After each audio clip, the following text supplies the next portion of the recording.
Could you tell us a little bit more about some specific approaches and innovations that you feel are really making headway in transforming these harmful social norms?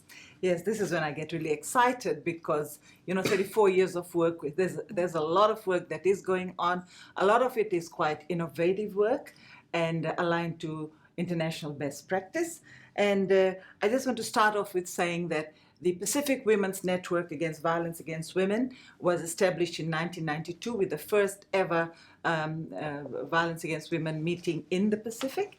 And that network is still going strong. It's a loose network of women's organizations, and now more and more government organizations are joining that, individuals and so on, who have an interest in this work. And that network involves about 13 countries around the region. So it also involves us offering training on gender, violence against women and human rights, and it's quite popular around the region. And also mentoring of organizations, setting up a regional training institute on gender, violence against women and human rights in Fiji for the region.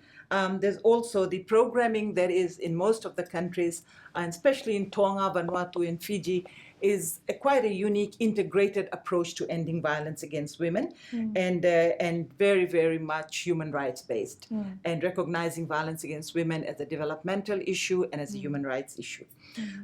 There's been very strong lobbying and advocacy over the years around the Pacific, and that has resulted in a change of policy. It's very slow coming, but it is happening. So we're not just sitting around and talking about the problem. There's a whole lot of stuff working in policies and so on, and other people, everyone coming onto the agenda of ending violence against women, coming to the table.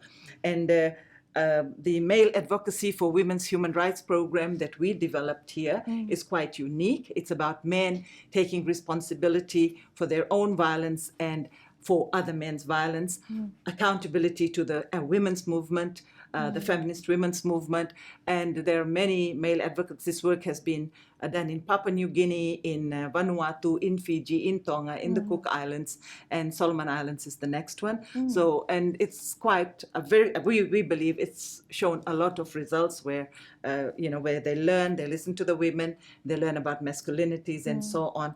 And we target men, particularly who are police officers. They're very important in this work. Traditional leaders, priests, policymakers, youth leaders, community leaders, and so on. We also have in Vanuatu the Committees Against Violence Against Women. So we are, many island nations, so we can't be everywhere. So Vanuatu has got this unique program of developing community committees where both male advocates and women taking the lead in all this. All our programs are based on women's experiences of violence, and that is one of the most, I think, proven effective ways of working in this area. The Tonga Women and Children's Crisis Center has got the one-stop crisis service where the lawyer, the nurse, the police officer, and the counselor advocates are all present in the one place.